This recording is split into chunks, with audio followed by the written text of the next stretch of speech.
है।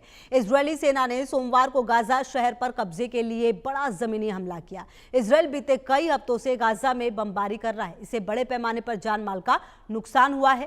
गाजा में अक्टूबर 2023 से चल रही लड़ाई में 64,000 से ज्यादा फिलिस्तीनियों की मौत हो चुकी है। इजरायली अधिकारियों के हवाले में बताया गया कि गाजा में भीषण हवाई हमलों के बाद आईडीएफ की ओर से बड़े पैमाने पर जमीनी आक्रमण शुरू कर दिया गया है। नेतन्याहू की सरकार ने पिछले महीने सेना को गाजा शहर पर कब्जे के आदेश दिए। इसके बाद से गाजा पट्टी इजरायली सेना की घेराबंदी में है। दूसरी तरफ कतर की मेजबानी में अरब और इस्लामी देशों की समिट हुई। पिछले हफ्ते दोहा में इजरायल के हमले के बाद ये इमरजेंसी समिट बुलाई गई। इस समिट में दुनिया के सभी मुस्लिम बाहुल्य देशों के नेता पहुंचे। 50 से ज्यादा देशों के इस्लामी और अरब देशों ने कतर को समर्थन जताते हुए इजरायल की आलोचना की। इस बैठक में बड़े मुस्लिम नेताओं ने इजरायल के हमले की निंदा की और कहा कि इजरायल गाजा में युद्ध समाप्त करने में दिलचस्पी नहीं रखता, वो वार्ता को विफल करने की कोशिश कर रहा है। नेतन्याहू अरब क्षेत्र को इजरायल के प्रभाव क्षेत्र में बदलने का सपना देखते हैं। ये उनका एक खतरनाक भ्रम है। और इसी बीच एक अहम जानकारी आपको दे दें, गाजा में आईडीएफ के भीषण हमले हुए हैं। हमास के ठिकानों पर इजरायल का हमला देखने को मिला है। सेंटर गाजा में जबरदस्त बमबारी हुई है। रिफ्यूजी कैंप पर भी हमले किए गए। गाजा की इस्लामिक यूनिवर्सिटी तबाह कर दी गई है। तो आपको बता दें, इजरायल का ये जो धमाका है वो काफ़ी भयानक हो चला है और अब ये पहला मौका है नहीं, लगातार इस तरह की आप समझ सकते हैं कि तस्वीरें सामने आ रही है जहां पर ये हमले रोक नहीं रहा। लगातार इजरायल की तरफ से ऐसे हमले किए जा रहे हैं, लेकिन बड़ा सवाल ये है कि इन हमलों का असर क्या होने वाला है, क्योंकि कहीं ना कहीं जिस तरह से इजरायल ने गाजा सिटी पर हमले शुरू किए हैं वो ये बता रहा है कि कहीं से भी इजरायल इस जंग को खत्म करना नहीं चाहता। तो आपको बता दें कि लगातार ये हमला पहले गाजा सिटी के बाहरी इलाकों से शुरू हुआ और अब रात भर इजरायल के हवाई हमले लगातार जारी रहे। इन हमलों में कुछ लोगों के मारे जाने की भी खबर है और आपको बता दें कि लगातार इन हमलों से कई लोगों ने गाजा छोड़ दिया है। तो आपको बता दें कि इजरायल का जो हमला रहा है उससे कहीं ना कहीं जो पूरा गाजा है वो दहलता हुआ नजर आ रहा है, क्योंकि बड़े दावे ये किए जा रहे हैं कि गाजा से लाखों लोगों का पलायन हो चुका है। जी हाँ, पिछले कुछ समय से लगातार ऐसी तस्वीरें सामने आ रही है जो बताती हैं कि गाजा में हालात किस तरह से बदतर हैं। ऐसे में बड़ा सवाल ये उठता है कि आखिरकार जो ये हमला है वो किस तरीके से आगे बढ़ा है। देखिए, इजरायल के विनाशक हमले से गाजा दहल उठा है। गाजा में आईडीएफ के भीषण हमले हुए हैं। हमास के ठिकानों पर इजरायल का हमला हुआ है। सेंटर गाजा में जबरदस्त बमबारी हुई है। हमले में एक पूरी इमारत जमींदोज हो गई है। रिफ्यूजी कैंप पर भी हमले किए गए हैं। गाजा के इस्लामिक यूनिवर्सिटी तबाह हो गई है। यारमुक स्ट्रीट में आवासीय इमारत नष्ट कर दिया गया। तेल अल हवा में महन्ना टावर भी ध्वस्त कर दिया गया है। तो इन तमाम बातों को देखकर आप समझ सकते हैं कि किस तरह से जो इजरायल के हमले हैं वो लगातार भयानक और भीषण होते जा रहे हैं। बड़ा सवाल ये है कि आखिरकार इजरायल चाहता क्या। बड़ा सवाल ये भी है कि अब आने वाले समय में क्या तमाम देशों के साथ मिलकर, जो अरब देश हैं वो साथ मिलकर क्या इजरायल का सामना करेंगे, और अगर ऐसा होगा तो इजरायल के पास क्या ऑप्शन है। और सबसे बड़ी बात ये भी कि ऐसे में डोनाल्ड ट्रंप किसका साथ देंगे, क्योंकि कहीं ना कहीं जो साउथ ईस्ट जो है उससे कहीं ना कहीं जो ट्रंप हैं उनकी भी काफ़ी उम्मीदें हैं और ऐसे में अब जो नेतन्याहू हैं उनके साथ संबंध भी काफ़ी अच्छे हैं। तो बड़ा सवाल हो जाता है कि आने वाले समय में इजरायल कि ये लड़ाई जो है वो कहां जाकर थमेगी, क्योंकि जो एक्सपर्ट्स हैं वो ये भी बताते हैं कि इजरायल कोई भी कदम बिना ट्रंप को बताए नहीं उठाते। इसका मतलब क्या है? क्या ऐसा माना जाए कि ये तमाम हमले जो हैं वो ट्रंप की मर्जी से हो रहे हैं? ये बहुत सारे सवाल हैं। तो आपको बता दें कि इजरायल के जो रक्षा मंत्री हैं काट्ज ने कहा कि सेना बंधकों की रिहाई और हमास की हार के लिए बहादुरी से लड़ रही है। काट्ज ने कहा, गाजा जल रहा है, सेना अपनी पूरी ताकत से आतंकवादियों के ठिकानों पर हमले कर रही है। इजरायल की तरफ से लगातार ये कहा गया है कि जो आतंकवादी जहां पर भी छुपे हुए हमास के, उन्हें ढूंढ कर खत्म किया जाएगा और उसी की कोशिश और कवायद की जा रही है।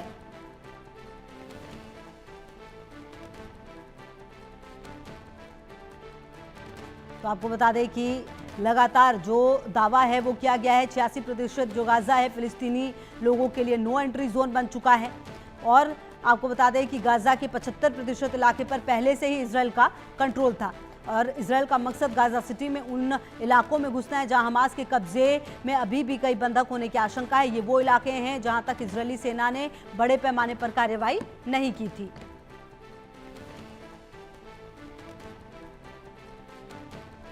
और हमारे साथ इसी खबर पर बातचीत करने के लिए दो गेस्ट भी जुड़ गए हैं। ब्रिगेडियर रिटायर्ड शरदेंदु सर जुड़ गए हैं, डिफेंस एक्सपर्ट है। बहुत स्वागत है सर आपका। और निपुण आलम बयान भी हमारे साथ जुड़ गए हैं, विदेशी मामलों के जानकार है। सबसे पहले निपुण सर आप ही के पास आते हुए, ये जो पूरा सिचुएशन इजराइल की तरफ से क्रिएट किया जा रहा है, इजराइल अब उन हिस्सों में गाजा के घुसने की तैयारी कर रहा है जहां पर उसका नियंत्रण नहीं है, और खास करके उन इलाकों पर जहां पर हमास के आतंकवादी छुपे हुए हैं, जैसा कि इजराइल दावा करता है। लेकिन क्या ऐसा संभव है कि इजराइल ये जो कुछ भी कर रहा है वो बिना अमेरिका को बताए कर रहा हो? नहीं, देखिए, ये तो निश्चित रूप से है कि अमेरिका की जानकारी के बगैर इसराइल कुछ नहीं करेगा। यहाँ तक कि मैं तो ये कहता हूँ, कतर पर भी जब अटैक हुआ था तो बगैर वो इसराइल की और अमेरिका की इंफॉर्मेशन के बगैर नहीं हुआ। देखिए, सिंपल सी बात है कि इसराइल के पास जो वेपन पूरा आता है वो अमेरिका से आता है, और अमेरिका की इंफॉर्मेशन के बगैर अगर करेगा तो कैसे करेगा। प्रश्न ये है कि जो हम बार बार बोल रहे हैं कि वो गाजा को बिल्कुल ही अपना कंट्रोल कर लेना है, इसका कारण क्या है, रीजन क्या है? रीजन बहुत बड़े हैं जो अमेरिका और इजराइल दोनों के ही लक्ष्य हैं। इस वजह से इजराइल जो है पूरा गाजा पे कंट्रोल करना चाह रहा है। रीजन क्या है कि अगर आप इजराइल की थोड़े लोकेशन देखेंगे तो इजराइल की लोकेशन एक तो आपका जुड़ती है किससे? यूरोप से, यूरोप के साथ एशिया से और अफ्रीका से, यानी कि एक ट्रैफिक चौराहे की तरह आपको दिखाई देगा इजराइल। और इजराइल आपको मेडिटेरेनियन सी पर भी है। और दूसरी बड़ी बात क्या है कि जो सुएज कैनाल थी, सुएज कैनाल की अगर आप सब पढ़ेंगे, उसके बाद स्टडी करेंगे, तो आए दिन उसके अंदर जहाज फंस जाते हैं। तो उसका एक अल्टरनेट रूट बनाने का प्रयास किया जा रहा है, और वो अल्टरनेट रूट जो है गाजा से जाएगा। तो अगर हम एक बड़े लक्ष्य की अगर आप देखते हैं तो तस्वीर क्लियर होती है कि अमेरिका और इजराइल के साझा हित है, क्योंकि इजराइल वो देश है जहां सर अमेरिका क्या करता है, आपका यूरोप, मेडिटेरेनियन सी, अफ्रीका और साथ में आपका एशिया, तीनों के ऊपर क्या रखता है? अपना प्रभाव रखता है, अपना नियंत्रण रखता है। तो यही कारण है कि इजराइल को खुली छूट देता है। तो मैं मानकर चल रहा हूं कि जो एक बड़े कॉन्सेप्ट को लेकर जो अमेरिका चल रहा है या इजराइल चल रहा है, वो इन्हीं तरह के कंट्रोल के बाद, इसी तरह के नियंत्रण के बाद ही पूरे होंगे। जी खुशबू जी।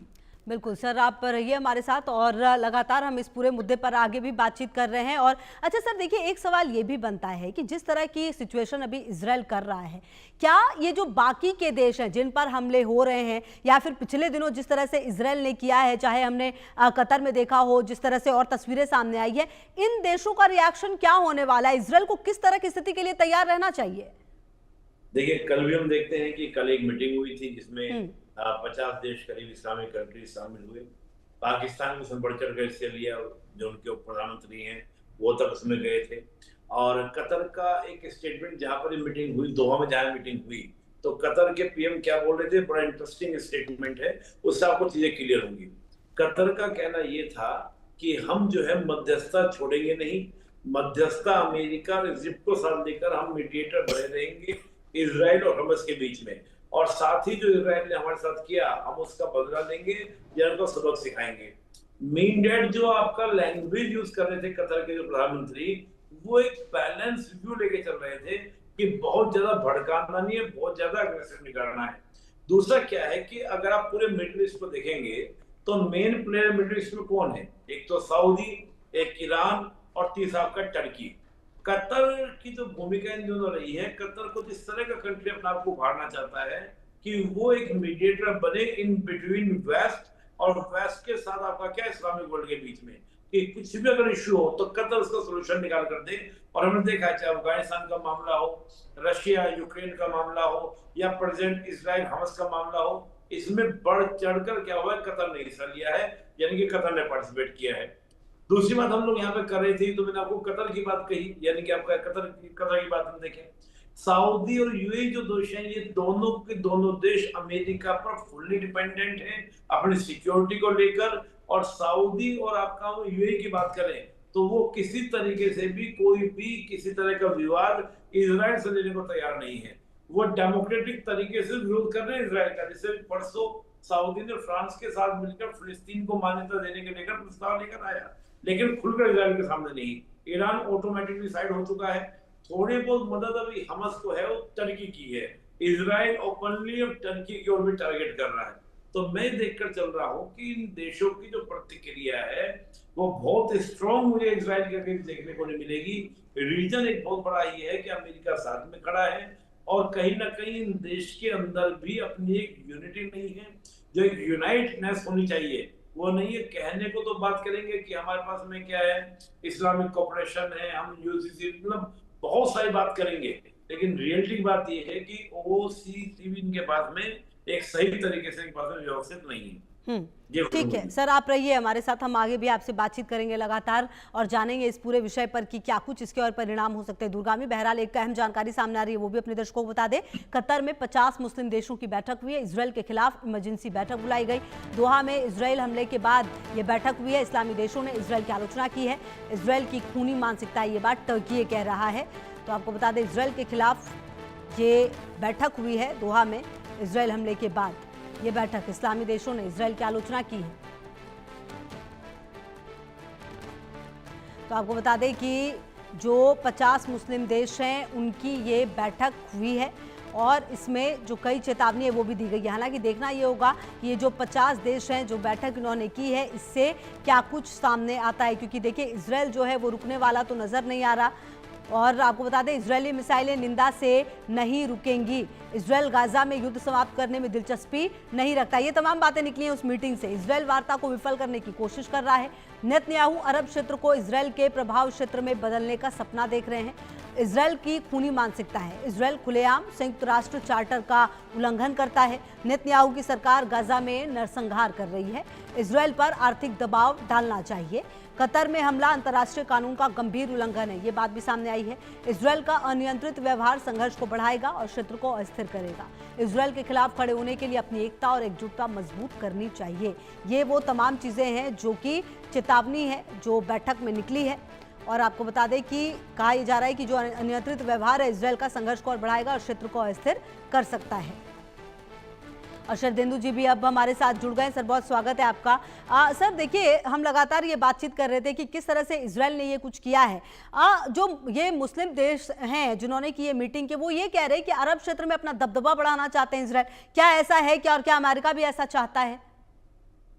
देखिए, अमेरिका और इजराइल बिल्कुल एक तरीके की सोच रखते हैं। भले आज की डेट में जिस तरीके से कतर की में इजराइल ने हमला किया उसमें मतभेद हुए आपके डोनाल्ड ट्रंप और नेतन्याहू में, लेकिन दोनों एक ही पेज में, ऐसा मेरा मानना है। और एक जो मिडिल ईस्ट पे कंट्रोल जो अमेरिका करता है वो इजराइल के थ्रू करता है, और साथ में इजराइल का एग्जिस्टेंस डिपेंड करता है अमेरिका के सपोर्ट पे। तो दोनों देखिए बहुत ही क्लोज फ्रेंड है। इस मिडिल ईस्ट की पॉलिसी दोनों की एक समान है। और जहां तक देखिए कतर की जो राजधानी दोहा में तमाम मुस्लिम देश के लोग जो मिले हैं, वो एक इस तरीके की कई मीटिंगें हो चुकी हैं। इससे बहुत रिजल्ट नहीं निकलता हुआ दिखता है। आप बार बार मीटिंग करते हैं, बार बार रेजोल्यूशन पास करते हैं, बार बार कहते हैं कि मानवता शर्मसार हो रही है, इतने लोग मर गए, लेकिन ग्राउंड पे इसका क्या असर पड़ता है? कुछ भी असर नहीं पड़ रहा। नेतन्याहू साहब देखिए पिछले 2 साल से, तकरीबन 2 साल से होने जा रहा है, इजराइल लगातार गाजे पे हमला कर रहा है। और अब तो जो पिछला अटैक है उसमें 41 लोगों को मौत के घाट उतार दिया गया, बिल्डिंग है जमीन दोष कर दी गई। तो कहीं ना कहीं मेरा मानना है कि इजराइल गाजा से हटेगा नहीं। इजराइल तो अब वेस्ट बैंक पे भी अपना सर्विलेंस बढ़ा रहा, उसको भी इजराइल में मिलाने की कोशिश है। तो लाख कोशिश कर ले अरब वर्ल्ड के तमाम देश, जब तक वो एकजुट होकर मिलिट्री कार्रवाई नहीं करेंगे या एक तरीके का प्रेशर नहीं बनाएंगे, या अमेरिका से सारे के सारे मुस्लिम देश एक सुर में एक तरीके से बात नहीं करेंगे, तब तक ये युद्ध रुकेगा नहीं। और बेंजामिन नेतन्याहू साहब आज की डेट पे क्यों युद्ध रोकते हैं? देखिए, गाजा में अगर वो हटेंगे, वहां से सेना विड्रॉ करेंगे, तो फिर से हमास भाग के आ जाएगा, फिर से उनकी ट्रेनिंग शुरू हो जाएगी, फिर से उनके ऊपर टेररिस्ट अटैक होने की संभावना है। तो इस इतने समय जो चल रहा है, ऑपरेशन जो चल रहे हैं, इसका पूरा डिविडेंड नेतन्याहू साहब लेना चाहते हैं। वो हमास का एक नुमाइंदा नहीं छोड़ना चाहते, एक हथियार वहां नहीं छोड़ना चाहते। ये तभी संभव है जब आईडीएफ वहां परमानेंट बनी रहे, क्योंकि हमास का खात्मा इतनी आसानी से एक लोगों का, एक लड़ाकों का खात्मा कर पाएंगे। तो अल्टीमेटली उनका इरादा देखिए ग्रेटर इजराइल की तरफ बढ़ने का है। सिनाई पेनिनसुला से लेके वो नॉर्थ में सीरिया, साउथ सीरिया और साउथ लेबनान तक अपने वर्चस्व को बनाए रखना चाहते हैं, और साथ में एक तरीके का दबाव वो जॉर्डन और इजिप्ट और सऊदी अरेबिया पे भी बनाना चाहते हैं। तो ये सारे के पीछे अमेरिका खड़ा हुआ है। तो मेरा मानना है कि ये ऑपरेशन ऐसे ही चलते रहेंगे। तमाम मुस्लिम ममालिक आपस में बातचीत करेंगे, स्टेटमेंट देंगे, कुछ निकल नहीं है। आज की डेट में यूरोप के भी कुछ देश देखिए इजराइल को कंडेम कर रहे हैं, लेकिन इससे फर्क नहीं पड़ता, ऐसा मेरा मानना है। ठीक है सर, आप रहिए हमारे साथ, हम आगे भी आपसे बातचीत करेंगे। इसी बीच अपने दर्शकों को ये भी बता दें कि कतर में स्ट्राइक पर घिरे नेतन्याहू का बयान भी सामने आया है।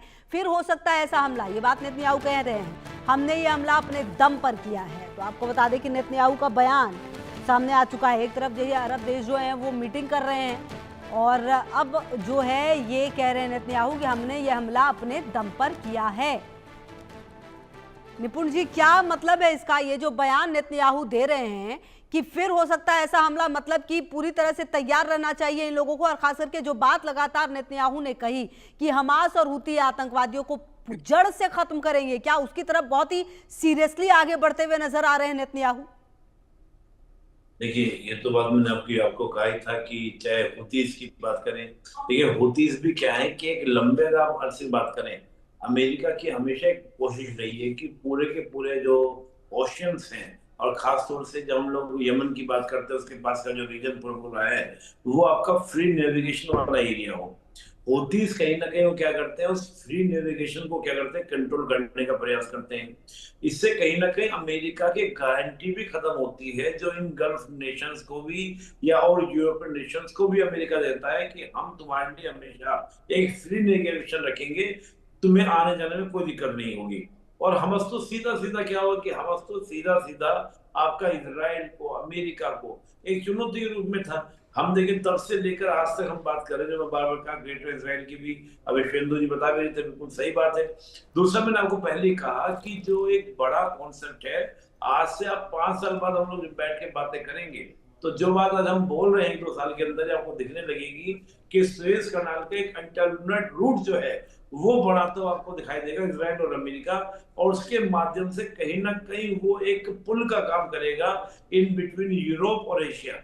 और हम जानते हैं एशिया फ्यूचर है, तो जब फ्यूचर है तो उसके बीच में पुल बनाकर इजराइल और अमेरिका अपने आप को इस रीजन के अंदर एक ताकतवर और एक शक्ति अपने आप को इस हाथ रखना चाहेंगे। तो मैं देख रहा हूँ कि जिस प्रकार की तस्वीरें आज बेंजामिन नेतन्याहू बोल रहे हैं कि इससे बड़े हमले होंगे, उससे व्यापक हमले होंगे, उनका ये कहना गलत नहीं है। मुझे लगता है पॉसिबिलिटीज पूरी है, और मुझे नहीं लगता किसी भी कीमत पर अब इजराइल जो है गाजा को छोड़ने वाला है, वो पूरे गाजा पर कंट्रोल कर ही रहेगा। पूरे गजा पर कंट्रोल करेगा, ये बात आप कह रहे हैं। ठीक है सर, आप रहिए। और शरदेंदु सर, देखिए मेरा सवाल एक आपसे ये है कि जो दावे लगातार नेतन्याहू की तरफ से किए जा रहे हैं वो तो ठीक है, ये जो 50 देशों की मीटिंग हुई, और पाकिस्तान तो शायद ये भी कह रहा था कि नेटो जैसा हमें एक संगठन बनाना चाहिए ताकि हम और मजबूती से लड़ सके इस तरह के जो हमले होते हैं उस पर। क्या ऐसा संभव है आने वाले समय में कि इस तरह का कोई संगठन इनकी तरफ से बने? हालांकि कोशिश तो पहले भी हुई है, लेकिन वो कोशिश जमीन पर सफल होती हुई नजर नहीं आई है इनकी तरफ से जो हुई है। देखिए, आपका संगठन ऑलरेडी एग्जिस्ट करता है, आपके मिडिल ईस्ट के तमाम ऐसे एसोसिएशन है जिसमें ओआईसी है, तमाम है ऐसे हैं। अब आपको एक मिलिटरली आपको एक ऐसा संगठन बनाना पड़ेगा। नाटो तो आपने बहुत बड़ी बात कर दी, लेकिन इनके जो मुस्लिम देश हैं उनमें एकता है नहीं। आज की डेट में 4 सपोर्ट करते हैं और 4 विरोध करते हैं। तमाम लोगों ने अब्राहम अकॉर्ड साइन कर रखा है, तमाम लोगों ने इजराइल को मान्यता दे रखी। तो आप किस एकता की बात कर रहे हो और कौन सा मिलिट्री अलायंस करना चाहते हैं? और जो मिलिट्री अलायंस करेंगे भी तो उसकी जो मिलिट्री की जो हार्डवेयर सप्लाई वो कहां से आएगी? किस तरीके के इक्विपमेंट आप लगाएंगे? क्या आप किस तरीके का प्रेशर बनाएंगे? अगर ये सारी चीजें अल्टीमेटली आपने अमेरिका से ही लेनी है और अमेरिका के ऊपर ही आपने डिपेंडेंट रहना है। ठीक है सर, आते हैं आपके पास, यहीं से शुरू करेंगे, आपका रिएक्शन आगे लेंगे। लेकिन इसी बीच एक बड़ी खबर आ रही है, नेतन्याहू को लेकर ट्रंप की नसीहत सामने आ गई है। कतर में हमास पर हमले को लेकर नसीहत दी गई है, बहुत ज्यादा सतर्क रहे नेतन्याहू। कतर अमेरिका का महान साझेदार, ये बात भी ट्रंप ने कही है, बहुत ज्यादा सतर्क रहने की जरूरत है। तो सर, बहुत ज्यादा सतर्क रहने की जरूरत है, इजराइल को ये बात कह रहे हैं शरदेंदु सर ट्रंप। ठीक है, इसमें जिस तरीके से कतर की में इजराइल ने हमला किया, नेतन्याहू ने शायद डोनाल्ड ट्रंप को बताया नहीं, या बताया है तो कोई ना कोई बैकआउट कर रहा है इस कंप्लीट ऑपरेशंस को लेके। तो मेरा मानना है कि जो डोनाल्ड ट्रंप है वो नहीं चाहते थे कतर पे इस तरीके का स्ट्राइक हो। अगर स्ट्राइक कर भी रहे थे तो इस मैसिव लेवल की एक्साइज स्ट्राइक नहीं होनी चाहिए। इसमें दोनों डिफरेंट पेजेस में है, ये मान सकते हैं। एक प्रेशर वो जनरेट करने की कोशिश करेंगे नेतन्याहू के ऊपर कि आप बगैर पूछे, बगैर किसी कंसेंट के आप मेरे बगैर पूछे इस तरीके के हमले ना करें। अगर नेतन्याहू साहब के ऊपर कोई प्रेशर बनाना है तो अमेरिका पूरी तरीके से मदद रोक दे, मिलिट्री एड देना बंद कर दे और एक टॉक टेबल पे हमास और इजराइल को साथ लेके आए। लेकिन अमेरिका ऐसा करता हुआ नहीं दिखेगा, क्योंकि वो नेतन्याहू या इजराइल को अपने खेमे से या किसी भी तरीके से वो बैकआउट नहीं कर सकता है, क्योंकि तमाम मिलिट्री बेसेस जो अमेरिका के हैं उसकी जो सस्टेनेंस है, जो उसको एक तरीके का जो बैकअप मिलता है वो पूरे इजराइल से मिलता है। बिल्कुल, और बैकअप मिलता है, तभी शायद ये वजह है कि इस तरीके की बातें लगातार नेतन्याहू की तरफ से इतने कॉन्फिडेंस से कही जा रही है, अदरवाइज ये शायद एक पल को पॉसिबल होता भी नहीं। ठीक है सर, आप रहिए हमारे साथ। निपुण सर, देखिए जो पूरा सर्कमस्टेंसेस बन रहा है अभी पिछले कुछ समय से, क्या आने वाले समय में कुछ बहुत भयानक देखने को मिल सकता है? नहीं, देखिए हम तो मान के चल रहे हैं कि जो मैं इजराइल को मान के चल रहा हूँ कि ग्रेटर इजराइल और गाजा पर तो पूरा कंट्रोल करेगा ही करेगा इजराइल, इसमें कोई दो राय नहीं है। और किसी भी तरह से हमास को उनको कहीं भी होगा, चाहे वो कतर में बैठे हमास, चाहे वो ईरान में बैठे या टर्की में बैठे। मैं तो ये तक देख रहा हूँ कि हो सकता है आने वाले समय में टर्की के ऊपर भी अटैक आपको देखने को मिले। हालांकि उस समय सिचुएशन टेंस होगी कि नाटो का क्या होगा, और नाटो का जो आर्टिकल 5 है वो इम्प्लीमेंट होगा ही नहीं होगा, एक्टिवेट होगा ही नहीं होगा, बहुत सारी चीजें उसमें होंगी। और मैं हमेशा बात बोल रहा हूँ आजकल कि हमारे जयशंकर जी ने कहा था कि दुनिया पहले से बड़ी जटिल थी, लेकिन हाल के दिनों में इसकी जटिलताएं और भी ज्यादा हो गई है। आइडिया लगाना बड़ा मुश्किल हो रहा है कि क्या वर्ल्ड में हो रहा है, क्या कौन करना चाह रहा है, किस तरह के इक्वेशन। बार बार जब ये कहा जाता है कि इजराइल बिना अमेरिका की शेयर नहीं कर सकता, मैं भी मानता हूँ इस बात को। कतर पर अटैक हुआ तो कतर पर एक मैसेजिंग भी है। अमेरिका का कभी किसी को अपना देश मानता है, अपना दोस्त मानता है, मित्र मानता है क्या? भारत को मानता है अमेरिका? अमेरिका कहीं ना कहीं एक चेक एंड मैट की पॉलिसी लेके चलता है। हालांकि अभी सेरेंद्र जी कह रहे थे, मैं उनकी बात को बिल्कुल स्वीकार करता हूँ कि हो सकता है ऐसा भी हुआ हो, लेकिन अमेरिका की इतनी मजबूरी है कि वो इजराइल को बिल्कुल छोड़ नहीं सकता, क्योंकि इजराइल एक ऐसा देश है जिससे उस पूरे रीजन के ऊपर अपना प्रभाव होना इन्फ्लुएंस करता है। ठीक है सर, तो आगे भी इस पर रहेगी लगातार नजर कि आखिरकार आने वाले समय में और किस तरह के कदम उठाए जाते हैं। बहुत शुक्रिया सर आपका भी, और शरदेंदु सर आपका भी हमारे साथ जुड़ने के लिए। तो देखिए लगातार हर खबर पर नजर बनी हुई, आप रहिए हमारे साथ, देखते रहिए इंडिया न्यूज।